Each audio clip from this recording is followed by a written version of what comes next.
My name's Ray Carthy, and I'll be introducing myself in a minute, but I just have some housekeeping things that I need to take care of. I want everyone to know that the meeting is being recorded. Uh, we're doing this because there are many people in different time zones that can't make the meeting, and we want everybody to be able to see and participate in this. Your moderators are myself, Andrew Ortega, Lonnie McCaskill, and Carlos Pina, and everyone except the moderators will be muted, and we ask you to stay muted. There are times in the agenda where we'll give you the chance to ask questions, and at that time, you can ask questions in the chat or use the raise your hand under the participants tab, and we'll get to your questions then. Also, because this is an international meeting, we understand it's multilingual, and we want everybody to understand what's going on as much as possible. So also in the participants panel, we've enabled some controls where you could signal the speaker to speak slower. And if you go to the participant panel, you'll see those controls. So we invite you to use those. That's all I have right now. I want to thank you all for coming, and I'm going to turn it over to Lonnie McCaskill for welcome. Well, welcome everybody. Like Ray said, I'm Lonnie McCaskill. I'm curator of animals at Prospect Park Zoo, one of the Wildlife Conservation Society parks. I wanted to give a quick rundown of the purpose of this meeting in our drone virtual workshop that's online on the CSG website. Basically, the purpose is we'd like to become a resource and location to see what's being done in the field with drones and crocodile conservation, and also to share what's actually possible. We would like to share new innovations for different field research, such as tagging, photo IDs, AI, mapping and habitat, and nest locating with using drones. Again, we'd like to be a source of collaboration and sharing ideas and projects so we can actually move ideas and ahead a lot quicker, maybe if we get together and do a little bit of collaboration with each other. And also, this is a platform for people to present their presentations and their research so we can share and hopefully contribute to each other's work. We'd like to build a community around this and also share best practices in using drones in conservation with crocodiles. So that's kind of the purpose of the link on the website and our meetings that we're going to be having. With that, I'd kind of like to introduce Graham Webb, our chair of the CSG, to say a few things. Thank you, Lonnie. Can everyone hear me? Can you hear what I'm saying there? Yeah, yes. Yeah, go ahead. Okay. Look, I'll be very brief, but to be, a new technology like drone technology is potentially has so many different uses. Like when DNA analysis started, like it just has so many potential and expanding uses. And for my generation, it's just hard to imagine how your generation is going to be able to do it because it seems technologically too sophisticated for me. But I'm incredibly impressed with the diversity of things that are happening with the use of drones for actually surveying nests, for some of the work that has been done in actually capturing problem crocodiles using drones. And I think this is just starting, and that it's going to be a technology that develops and develops and develops and develops rapidly. And so it is incredibly good that you guys through the CSG have been able to organise this information type event around the world, because there are so many people that potentially can benefit from this. Like in Papua New Guinea, where with the falling prices of crocodile skins and the inability to have the funding to do helicopter surveys, issues like this, the possibility of using drones for surveys, are becoming really critical, not just to the science, but to the livelihoods of people. So, look, I wish the meeting every success. I'm fascinated to learn myself what is going on, and I'm sure everybody on it is going to benefit from it. So thank you, Lonnie, for inviting me to listening. Thanks, Graham. Okay. Thank you, Graham, and thank you, Lonnie. I've reached a decision point here. We had talked among ourselves as moderators. The next item on our agenda was supposed to be introductions of everybody, brief introductions, but we've reached 53 people, 53 participants, and we don't want to take up the entire meeting with introductions. So what we're going to ask people to do is later, if they ask questions, or later we have a little chat session, if we save introductions for then, or if you're asking a question, please tell us who you are and where you're from. I'm going to briefly let the moderators introduce themselves. I'm Ray Carthy. I'm a wildlife biologist with the U.S. Geological Survey based in Gainesville, Florida, and I do a lot of sea turtle work and drone work, and glad to be working with you guys.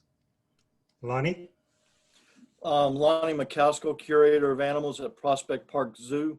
Also do quite a bit of crocodile field work in Cambodia and Laos, and I'm part of the co-chair of the Southeast Asian Crocodile Specialist Group.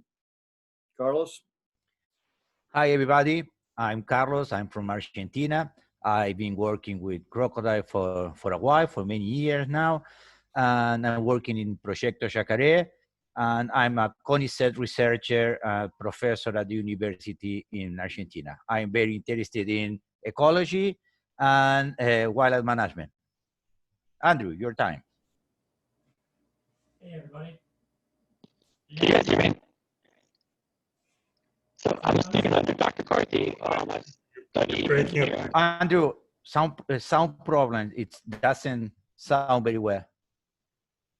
Can you guys hear me a little bit better now? It doesn't work. He needs the big microphone, Ray. Thankfully, I'm right next to Dr. Carthy. So Hang on. let me give you guys a quick introduction on this. If you are so close, you need to use mask. Yeah. No, he's good. So I'm a student underneath Dr. Carthy. I study science engineering and also geomatics. So I do a lot of remote sensing and drone work. Basically, whatever Dr. Carthy decides to stick me on, I do for him. Thanks, Andrew.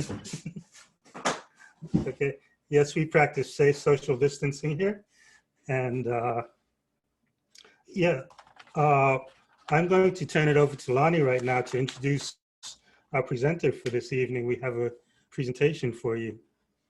Well, so even the short time that we've been had our site up on the CSG website, we've already been doing some collaboration, and one of the collaborations is with WildMe and with Jason Holmberg, with some colleagues in India that are actually working on crocodile identification using photographs of scoop patterns on the back of crocodiles' back. And I'll let Jason kind of explain what his background is and how he links into this.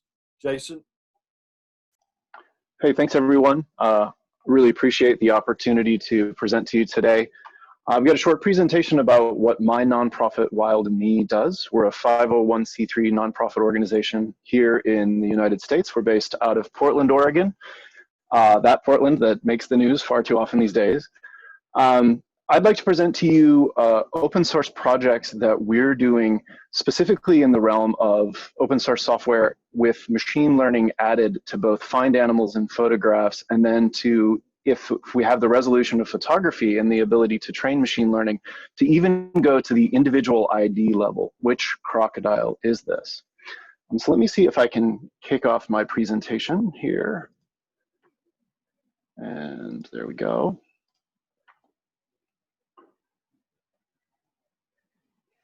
Okay, and there we go. So a quick bit of terminology. WildMe is the organization.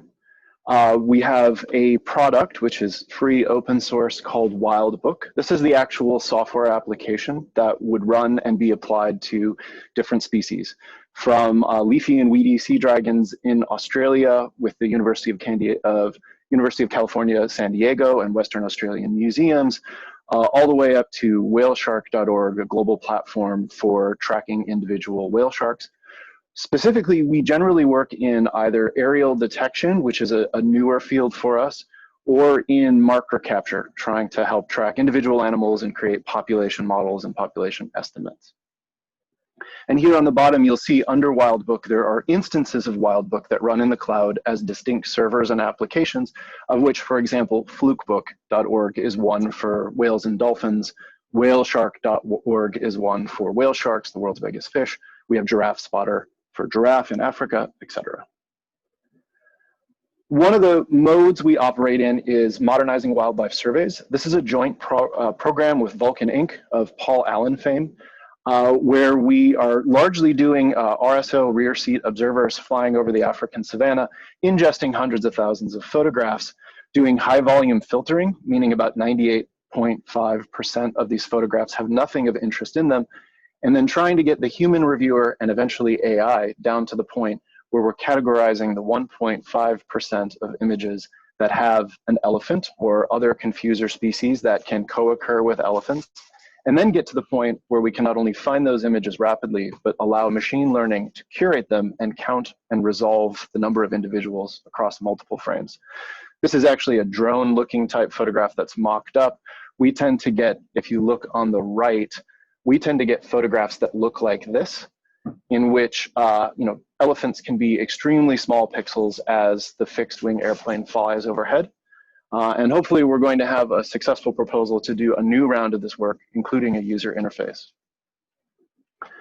Our bread and butter project is called WildBook. This is a different software application. This is focused on marker capture studies, pushing machine learning to be able to take in a high volume of photographs, find one or more animals in each photograph, do things like figure out, is this the left or the right side of the animal, and then take that and cross-apply it and compare it to an existing database of known individuals and suggest potential matches. Our primary user for WildBook is you, the field biologist, especially if you want to apply machine learning to more accurately or more rapidly curate data, or you want to collaborate. WildBook allows you to create your own little silo of data inside one WildBook, and your other researchers can all pool their data together. As well, you can begin forming pairwise relationships in WildBook and build research consortiums and match each other's data. Did you see this crocodile? That's more useful in some of the migratory species to be able to compare across catalogs. But we're also working on internal catalog reconciliation. Have we seen this before, this animal before, or have we seen it multiple times, and do we need to associate multiple photographs together? All right, so this is the WildBook ecosystem as it exists. On the top, we have wildlife. We have public observers. These may be citizen scientists going on safari or on whale watch. On the left, we have field biologists linked in with data scientists. And then we have citizen scientists all connecting to a data management server. This is where you log into the cloud, record your data, search through your data, and run machine learning. We can export to things like OBIS CMAP, Global Biodiversity Information Facility, ArcGIS. We have an R package. And then behind the scenes as well, in the bottom right, you can see an image analysis server. This is a server, a Python-based server, where detection and identification machine learning models run. And importantly, we take the complexity of command line or Python-based machine learning, and we make it available to you at the click of a mouse button inside of a browser. We have WildBooks. If you go to wildbook.seadragonsearch.org, we have small WildBooks that are just there for a few researchers studying leafy and weedy sea dragons. In this WildBook, we will ingest photographs of the sea dragons. We will find the body with machine learning, which is in the upper right, the red bounding box. We will then use machine learning in there to find the head. And then we'll take that head part of the animal, predict its viewpoint, which in this case would be a back left viewpoint, and we'll hand that to the database and other machine learning algorithms and say, okay, now predict a match. Tell me, have I seen this sea dragon before? And then you can go in and curate and say, yes, this sighting on June 5th off Bristol Bay was individual 1, 2, 3, 4, 5, and you can curate your catalog and match against it in the future. We have medium size, where we have a lot of data, slightly larger research community, and this would be Giraffe Spotter, where we do photo identification and marker capture of multiple species of giraffe. And then we have very large wild books, flukebook.org, mantamatcher.org, whaleshark.org, where we're really talking about millions of photographs. Flukebook.org, for example, has over 200 users. Whaleshark.org has over 200 biologists and volunteers who log in, and we've received submissions from over 8,000 members of the public. And here we begin applying some of our more sophisticated models of silo security, whereby we understand that not everybody trusts each other, and slowly we allow people to extend invitations to share data, whether it's just to view each other's data or to even curate and edit each other's data. That's supported.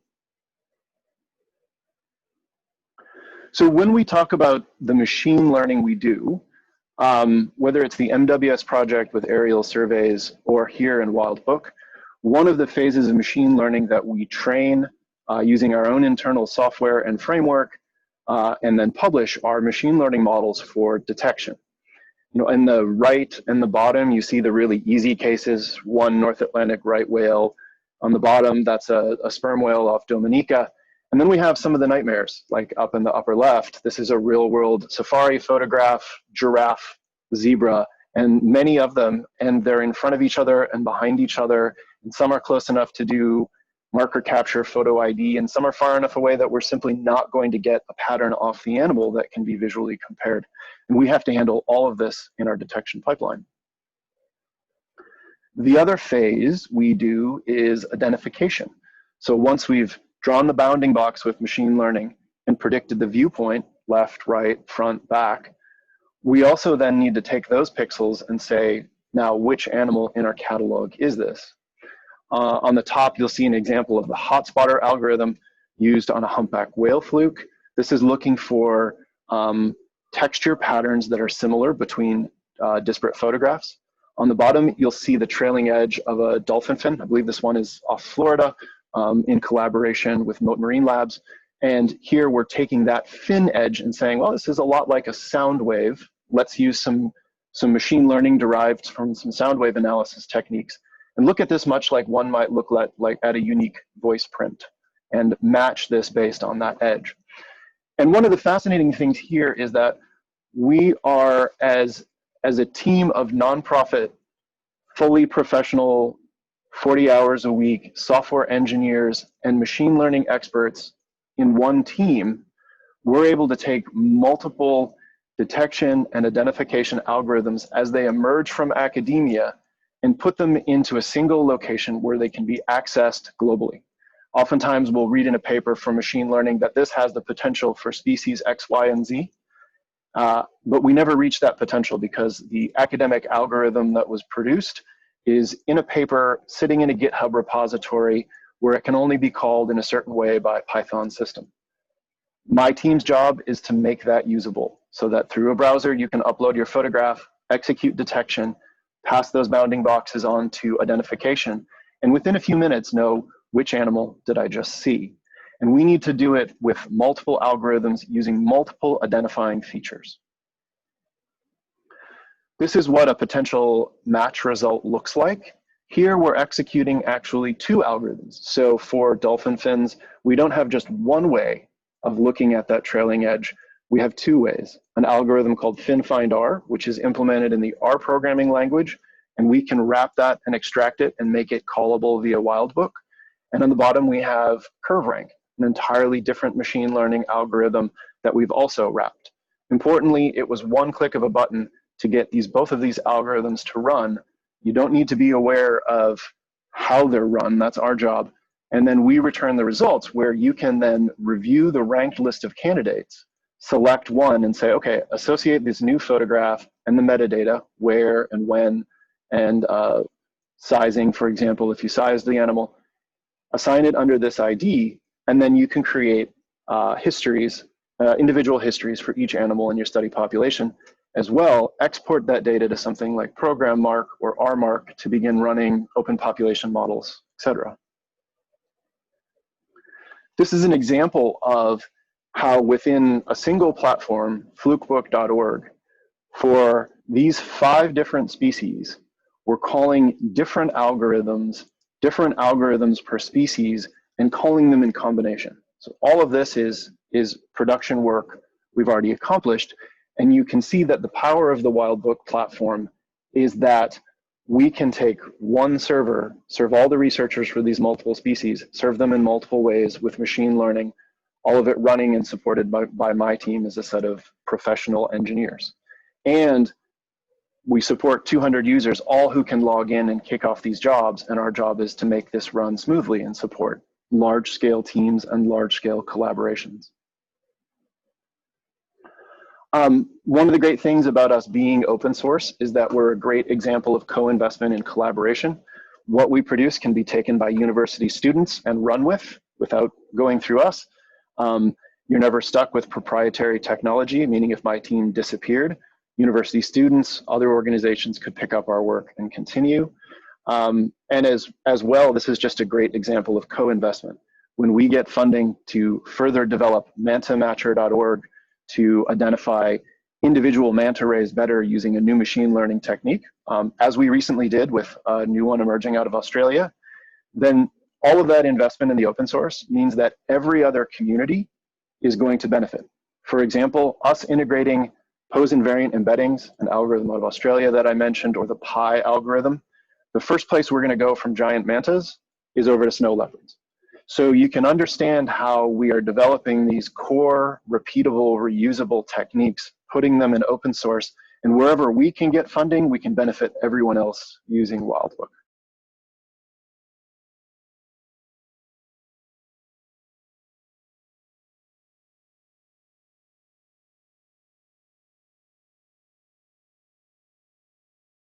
A new front-end development. So we already have a front-end that allows you to execute all these functions in WildBook. We're looking to bring a new, easier-to-use front-end to the WildBook platform, make it a little bit nicer and a little bit smoother in terms of executing the machine learning. We're adding new machine learning and algorithms and models all the time. But one of the very research-level tasks that we're taking, and this is in conjunction with Professor Chuck Stewart, who's head of computer science at Rensselaer Polytechnic, is the integration of something called a graph algorithm. If you can think about photographic marker capture as taking a new photograph and matching it against a catalog of other photographs, it's a very repeatable N+1 exercise. I have a new photo, I compare it, I catalog it, and then I set it aside, I take a new one, catalog and add it, etc. And it's a very serial type task. We're looking at changing this entirely into what's called a graph algorithm, where we look at every photograph simultaneously as a giant graph with each algorithm data mining a relationship between each pair of photographs, such that we have a cloud of photos and a cloud of lines between them representing in relationships among the photographs and relationships among photographs that are categorized by individual. What this allows us to do is to be able to find that in 5 photographs of an individual, we may have made a mistake, or we might have a better algorithm that helps us refine. We can peel off 2 photos and say, this is a new individual, these 3 remain the same. Now imagine a catalog in which we can take an entire other catalog, add it to the graph, allow the graph to shake out and settle out, create a new population estimate and a new set of IDs.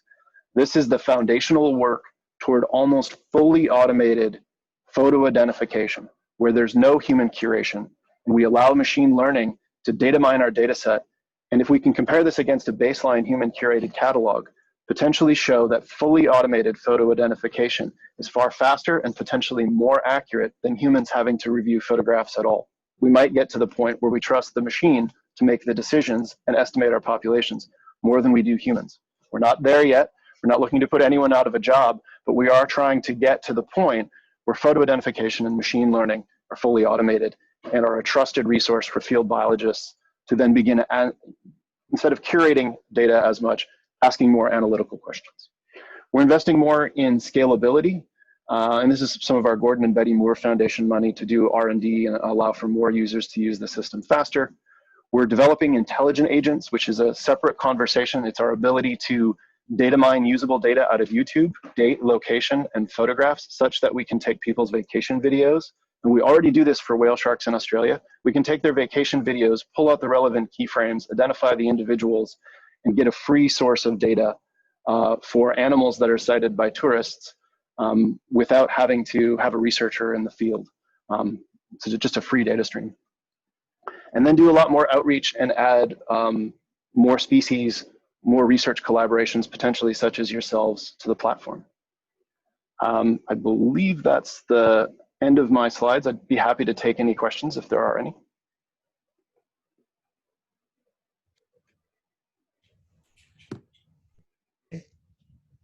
I am going to look for, we're having some technical difficulties here.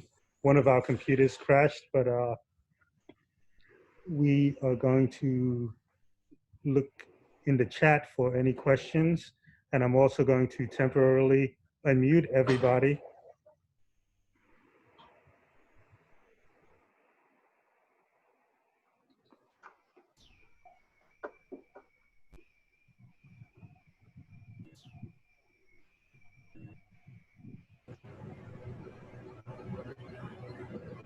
Lonnie, Yeah, I had a question.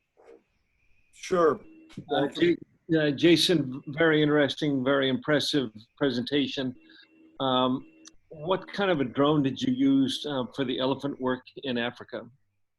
We are not using drones at the moment. I'm going to go back to that slide. What we're using are fixed wing aircraft.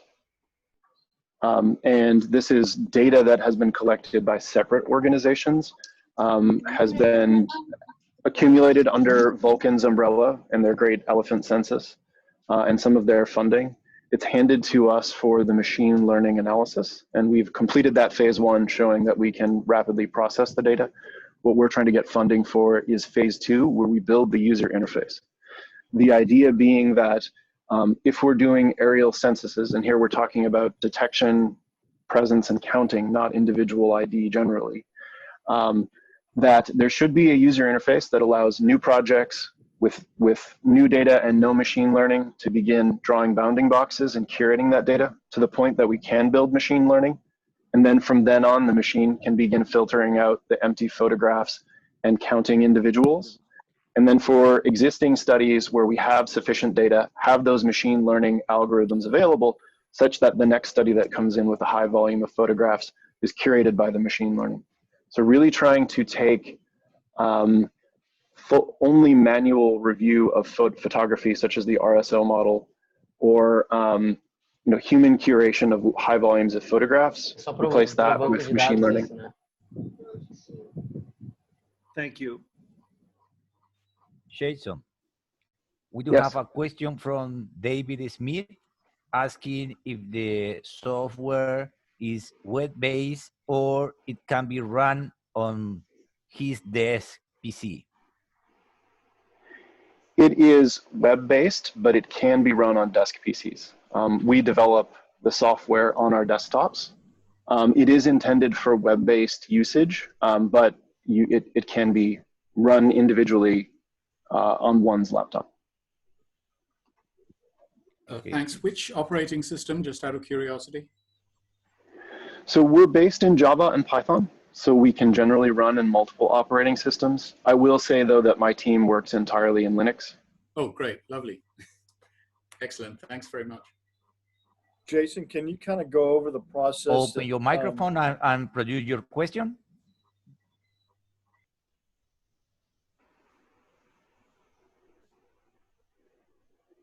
Marcos? Hello, everybody. Yes, just I want to know which is the accuracy of the individual identification. The accuracy of the algorithms? Mm-hmm. Yes, Yes. it's very impressive to recognize an individual. For me, I can believe this. It's incredible. It's going to vary according to the algorithm used and the identifiability of species. We tend to look at a minimum for algorithms that can get us, at a bare minimum, algorithms that can get us in the top 12 across thousands of, or hundreds or thousands of individuals, at least 70% of the time. We view that that then provides enough power to save time. But depending on the algorithm, you can push the envelope all the way to, you know, some of our algorithms that are true deep learning go to 89% top one, 93% top one. Those are classifier algorithms, which mean that inside the machine learning model, they will create one classifier per individual. They're very fast, they're very accurate, but the limitation of those systems is that they have to be trained on really high quality data. And so they're generally, to get to the point where you're performing, you know, 90+% top one, somebody's gone through and spent a lot of time manually curating the photographs to train machine learning. So what we tend to do is try to look for something like transfer learning, which is why we got excited about the new algorithm in Australia called Pi, because what it allows us to do is to take one highly curated data set, learn from it, and then cross-apply that to more real-world data sets that haven't been thoroughly curated by, you know, a whole army of interns, cross-apply it to areas where they're just starting to collect a catalog or to build a catalog. And to make you understand what some of the limitations are, with some of the deep learning systems, every time you see a new animal, to make it matchable, sometimes you have to spend 3 to 5 days recomputing the entire machine learning system to make that individual identifiable. Those systems are fast, they're accurate, but they're slow. And if you fly your drone in the morning and you take the photograph and you say, okay, this doesn't match anything else, this is a new individual, you can't fly your drone in the afternoon and match that individual. Some of the other algorithms, Hotspotter, Pi, Curve Rank, etc., they actually allow you to extract a feature about that animal and use machine learning to learn how to extract that feature and use machine learning to learn how to match that feature. But you can go out in the morning, find that there's no match to a new individual, give it an ID, and in the afternoon, you can fly again or go out and view again and match that individual. Those algorithms tend to be a little bit slower, have a little bit lower accuracy, we're maybe in the 80 percentile, but they're a little bit more usable in terms of real world data curation. Antonella, could you open your microphone? Yes, hello everybody. I'm Antonella from Argentina. I'm using drones to work with guanacos, South American camelids, and this is pretty impressive. I was really interested in this software that you are developing, and I was wondering if when that sound, it will be possible to, for example, use drone imagery to count animals and classify animals between, for example, adults and newborns based on size? Yes, many things in machine learning depend on the availability of data. And one of the reasons we're building this particular project here, the Modernizing Wildlife Surveys, is so that if you have the ability to collect that data and you're able to, you know, draw the bounding boxes and label them as adult, juvenile, etc., then the machine learning system can pick up on those attributes. It will learn to predict species. It will learn then to try to predict the category of life stage, adult, juvenile, calf, etc. And it will have varying accuracy in doing that. But once we can get humans to teach the system how to do it, humans don't have to do that manual curation again. That's where we're going with this. And where hopefully, if we get the funding, we'll be developing the user interface that would then allow you to go through those tasks with your new imagery. Cool. Thank you.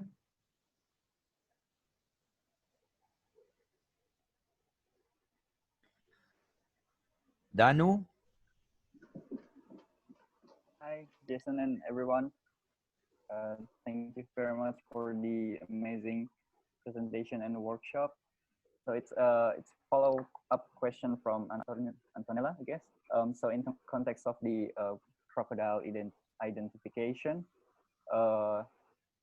what character we could use for the identification? I'm just thinking about the like visible scar or deformation and head body proportion. What do you think? What characters we can use to identify individuals of crocodiles? This question can also be answered for everyone, I guess. And also, how many pixel per inch is comfortable for the machine to read? That's it. Thank you. Let me answer that sort of backwards. In terms of needed pixels for aerial detection, they can be quite small. Some of the elephants that we can detect are 100 by 80 pixels in the photograph or smaller, but that's only for detection, find the animal and predict the species. For identification, we've done fairly small, low resolution photographs. We don't have to have high resolution photographs at all. And so there it's, as long as the individual patterning is distinct enough, we can generally do the ID with one or more of our algorithms. So it tends, resolution isn't really a huge limiter for us if it's visually distinct. In terms of going back to your first question, my answer is I don't know. I'm really looking for you as the specialist to tell me how you do individual ID and what we need to evaluate whether existing techniques might match that, or whether we need to go off and develop new techniques or look for a research unit that is developing those techniques and collaborate with them. We would then need photographs by individual.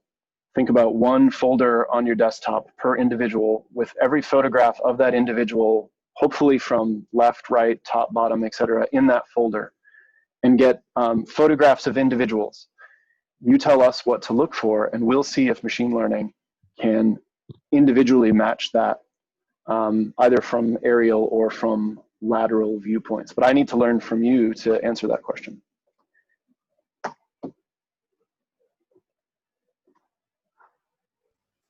Marisa, will you make your comment? Sure. Hi, everyone. This is Marissa from Belize. In regards of identifying individuals, with us in the drone, it's been really useful in identifying problematic crocodiles that the forest department are looking to get. In the past, if there was an issue with the crocodile, they would set out a trap and any crocodile would get caught. And we were actually very successful in getting a crocodile that there was an issue with an attack, and there just so happened to be a video. And so we utilized the video to look at scars and patterns, and then we were able to use the drone and be able to identify the individual by scars on the face as well as the patterns on the transverse rows. And that's something that we've been trying to utilize, especially with the American crocodile here in Belize, in regards of identifying individuals through the patterns of the transverse rows.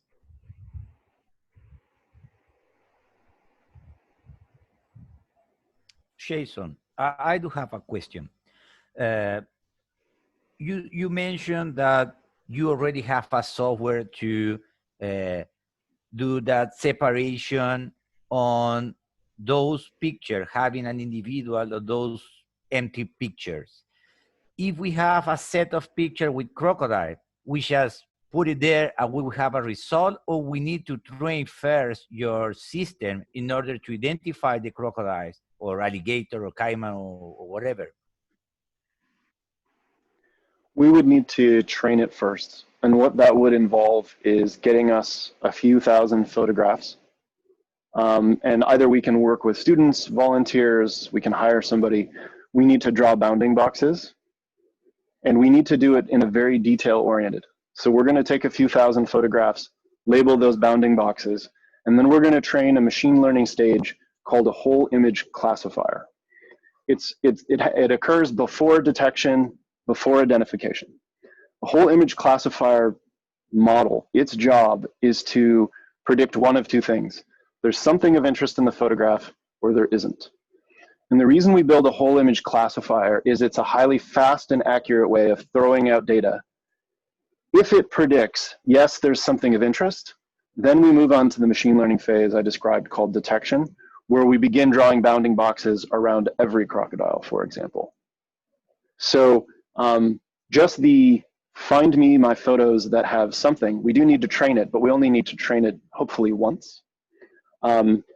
It is important to train it on a diversity of data. So for example, if we wanted to build a machine learning model that's globally usable by anyone on this call who is flying a drone and wants to see if there are crocodiles, what we would want to do is collect as diverse a data set as possible, different biomes, different ecosystems, different types of crocodiles. And one of the nice things about having diversity in data is that actually improves the machine's ability to predict whether there's a crocodile, because it shows so much background noise that it can learn what isn't background noise. And that's the crocodile itself. But we can start in one location, for example, and then when we build a machine learning model, let's say for Belize, we can then, as a future round, ingest data from some other part of the world, such as India, draw new bounding boxes and retrain that model, or build a custom model for India, etc. So we have a variety of ways we can tackle the problem depending on the availability of data. Thank you. Do we have any other question for Jason?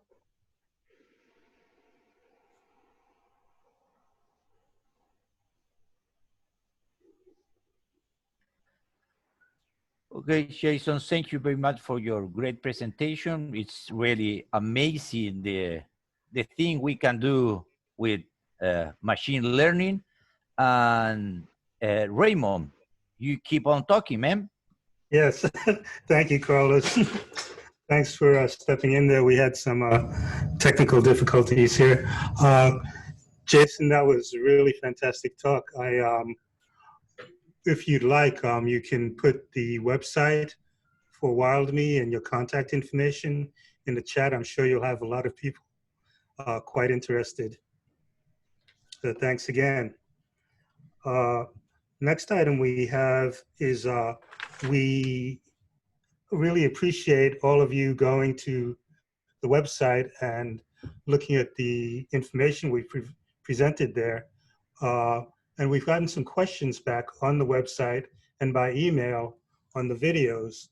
And we'd like to address those questions now because I'm sure that a lot of people share the same curiosities. And the first question I have here is on the video, Mugger Crocodile Behavior Towards Drones from Gonzalo Pighin. Do we have Gonzalo on the talk? Yes, Gonzalo is here. Okay. And his question was, he wanted to know how close the drone was from the crocodile in the video. And the answer that we got for that question was the drone was 2.5 to 3 meters away, and that the animal was used to the drone flying over him because it'd been done several times. And this seems to be a question that we can have some discussion on. Lonnie, I don't know if you want to get into this. We have people saying that the crocodiles alert to the drones very easily and at various altitudes. Lonnie, you want to talk about that a bit? Yeah, this is, you know, obviously flying drones over crocodiles is new for a lot of us, and we're all getting a little bit of a different perspective of it. Some of them are getting actually used to drones flying over them, but it's amazing when I was flying in Florida over American crocodiles and alligators, how quickly they notice the drone. It's either the pitch, I'm sure it's the pitch, but they definitely can locate the drone 100 feet up in the air, over 100 yards away. And so the alligators don't seem to really care about the drone. The crocodiles are aware of it, a little bit more wary than the American alligator, but I think we'll find out from species to species how each of them react differently. And as individuals get a drone flown over them more often, I think their natural learning, they'll not show the fear. And obviously, Dak in India is flying over a group of muggers that are actually seem to be becoming more accustomed of the drone flying over them. But it's something we all need to talk about, and we don't obviously want to disturb any crocodiles in their natural behavior. But I think it's interesting how each species or animals are reacting differently to the drones.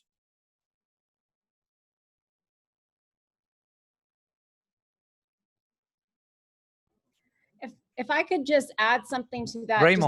Raymond, your microphone is shut down. Go ahead, Marissa. Thank you. I'm sorry. Just to add on to the interesting observation with Lonnie, we have noticed crocodiles in areas of heavy boat traffic do not seem to mind the drone. Even the drone, I believe it was about 2.5, 3 meters up and just flying over, did not bother. But those in areas that are less developed, less urbanized, less anthropogenic noise, those we have observed, those crocodiles, once it starts getting a little closer, they disappear. So that's just been an interesting observation we've observed in the last two to 3 years. That's very interesting. There's definitely some habituation going on. If And the it's, animals it was curious, and a lot of us know Alan Register down in Florida, and he's got a alligator and crocodile small zoo down in Palmdale, Florida, and and he mentioned to me that his animals don't even pay attention to the drones, but there's obviously a lot of people around, a lot of noise. Where I was flying, there's no boat traffic because it's so heavily covered in aquatic vegetation. They do get airboat traffic occasionally, mostly in July, but yeah, definitely no boat traffic whatsoever.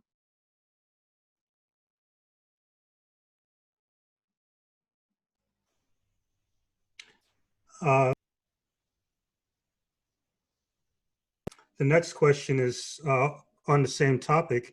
It was on the video using a drone to capture crocodiles in Queensland, Australia. The question was, I would like to ask about the distances mentioned for drone ascent and the team distance from the crocodile. Why are they 20 meters and 100 meters correspondingly? And the answer was that the drone is 20 meters above the boat. The drone is 20 meters above the crocodile, and the boat is 100 meters away so as to not to startle the animal. And once the noose is placed on the animal, the boat moves closer and they begin the capture procedure.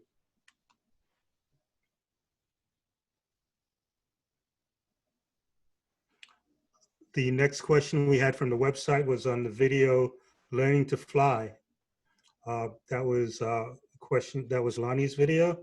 And the question is, I see some photos of people launching the disco parrot with their bare hands. Are there some recommendations in order to make a successful launch? Is the design of the parrot disco purposed to be launched manually every time? You mentioned there is no physical signature in crocodile pits. Is there an estimate about how many of these trails end in a crocodile nest or a watercourse? Thank you. And Lonnie, I think you answered Gonzalo on that. Yeah, I did. It's just, for the disco, it's really easy to hand launch into the wind. It's a kind of self-flying, really. It's an easy to operate drone. So that's easy. It's easy for me to do that. And what was the second one again? Oh, the trails. That's right. Yes, it was something about the trails. Yeah, that's something I used as an easy way to find nests. Obviously not every trail is going to end in a nest, But when you're looking over an area where you can't get out to on a boat, you take the drone up, you see the alligator trails, or in Southeast Asia, I'm sure you would see crocodile trails.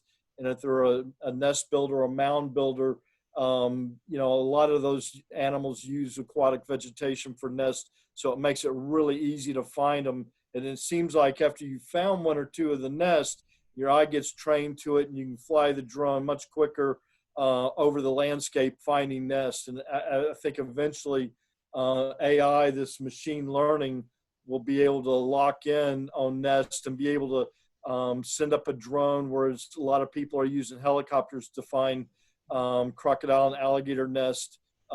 This is going to be a lot less expensive way, and obviously a lot less risk to life flying helicopters looking for alligator or crocodile nest in the future. But I think this is one of the things that's going to advance quickly is locating alligator and crocodile nests using drones.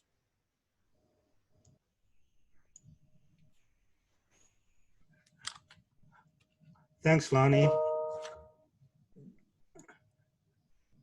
Thanks, Lonnie. Next question was from Dano, who is on the call. Dano, would you like to unmute and ask your questions to the group? If not, I can read them. Okay, Dano's not unmuting. He's working in Indonesia, and they plan to do crocodile occupancy surveys in East Kalimantan. They plan to purchase a DJI Mavic Air 2, and they're considering their budget and its features such as battery life, obstacle sensors, 4K camera. But based on the internet research they've done, they are concerned about compatibility with flight planner software or the ability to fly autonomous waypoints. So they may have to consider manual and as well as automatic flights for survey, and they ask for any advice. Well, Carlos or Andrew? yes, I can mention that DJI drones, they are a very a close package, but they have many softwares that allow you to use waypoint flight and do area surveys. So I think that the drones could be useful for what you are expecting. If you want to do video, 4K resolution would be good. If you want to take pictures, you will limit to a 12 megapixel steady. If you go to the Phantom 4, the Phantom 4 Advanced or Pro, then you get a 20 megapixels camera for steady pictures. The difference in the fly is better in the Phantom 4, is something more expensive. And the other question or the other point that you must take care is about batteries. If you're gonna go for a field work, you will need a bunch of batteries to have a working day. If not, you will be at the field for 1-2 batteries and need to return home to fill them up, and that is a problem. And the Mavic batteries, they cost like half the price of the Phantom 4 battery. I'd like to add a little bit to that also. And you definitely have to plan your battery usage and how you, if you're going to be out in the field, a possible way to recharge in the field. And they're now making some solar powered recharger batteries that you can recharge your equipment with. But again, people can use, if you have access to a generator, that would work also. And also another new, well, relatively new Mavic is the Mavic Zoom. Definitely can zoom in where you're not having to lower. That's going to save a little bit of battery, because every time you maneuver the drone, either lowering or raising it up, you're going to be expending battery. But I'd like to learn a little bit more about the Mavic Zoom, but it seems like a really good alternative tool to use in the field. but you can easily spend, or you should actually spend as much money on batteries almost as a drone. So you're flying, because like Carlos was saying, you know, a battery will last 25 minutes maybe, and it depends on how much maneuvering, what the winds are doing that day, and how far away you're flying. So you can really go through the batteries quick. You can be done in a day in just an hour and a half. So if you can plan to be able to recharge in the field, as soon as you land the drone after your first flight, start recharging that first battery, take a little bit of a break in between.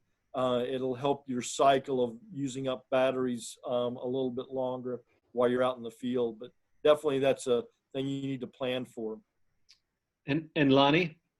Yes. It seems to me that people would be interested to know, once you experiment with the Mavic Zoom, what you find. And so if you were to post to this website, I think people would be interested in, it seems the Mavic Zoom is maybe a new opportunity. Yeah, it's a new opportunity. Again, that's a really good point, Walter. And the purpose of this forum and the website is so people can talk more about their uses of how to manage your batteries in the field, and the Jackery rechargeable battery that we're now using that have solar power abilities, so you can stay out in the field a little bit longer. But yeah, great point, Walter. But that's a part of it, is people to come on this and present what they're finding and how they're working in the field, and what's working for them, to share that knowledge. Antonella make a point that you can also use car chargers that they take longer than a regular charge, but you can use it, and if you have your car nearby, that save you a lot of time. Absolutely, yeah. Okay. There's been a lot going on in the chat. Someone noted that someone was asking what type of models of drones were used for the studies, since they emit different sounds. And I also wanted to point out that for many of the common DJI drones, you can also get props that are supposed to be quieter. Some are better than others. So that's another thing we can talk about in the group, in terms of seeing if we can get some quiet props for people to use. There was another comment from Natalie Capera saying that we use drones in the Penjari Biosphere Reserve to count crocodile species, and the problem was the sound of the drones. And again, if they are not used to it, then there's a greater chance that they will respond. Let me see if there's anything else in the comments. No. So there was another question. Danu had another question. As shown in the Desert Crocs Projects video, how high is the flying altitude and the cruise speed? Is it 40 meters? And he asked, what is the best altitude to comfortably detect crocs in the context of occupancy survey for manual photo review based on experience?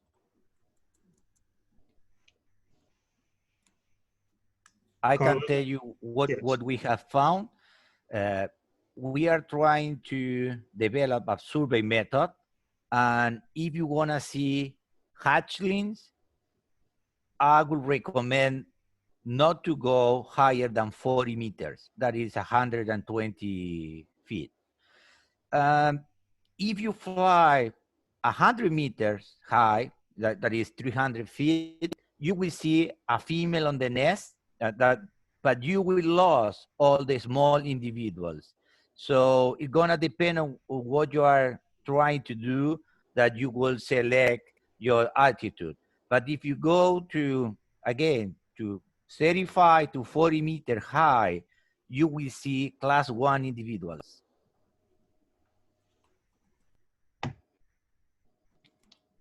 Thank you, Carlos. And Danu's final question was, for detecting crocodile presence in the context of occupancy survey, if possible, Which one is best, using video records or photo records?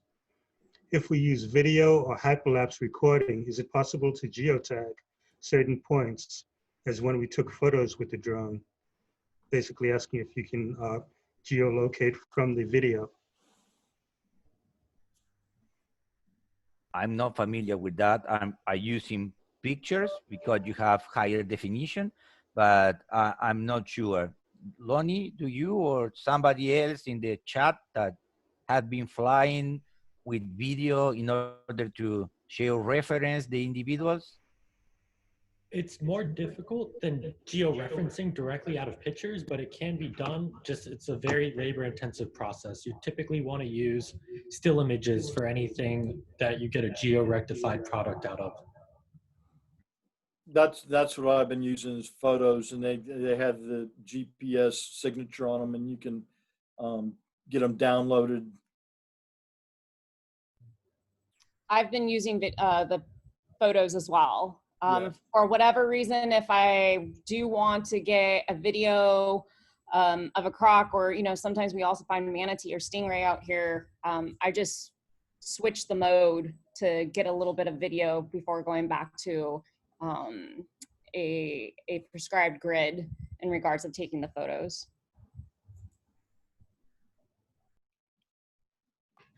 Lonnie? Yep. I had a question. As you look for crocs or croc nests in large areas, it seems much easier to use fixed wing drones rather than rotor drones. On the other hand, they have different attributes. To what extent would one use one or the other for? Well, I think as we more people fly fixed wings, and the more software that becomes available for the AI learning, the fixed wings would be great over the larger areas. The rotor drones are definitely easier. You can pinpoint them and take a better look. But I think in the future, the images, depending on the camera on the fixed wing drone, the sharpness of the image definitely makes a difference. You're being a little bit more observant and focused when you're flying the rotor drones, whereas when you're flying the fixed wing drones, they're on a basically a sortie. They're on a waypoint. You're flying a waypoint grid, and you kind of review afterwards. But I think again, once software is a little bit more developed, you'll be able to pinpoint the nest with the fixed wings. But right now, I found it easier with the rotor drones.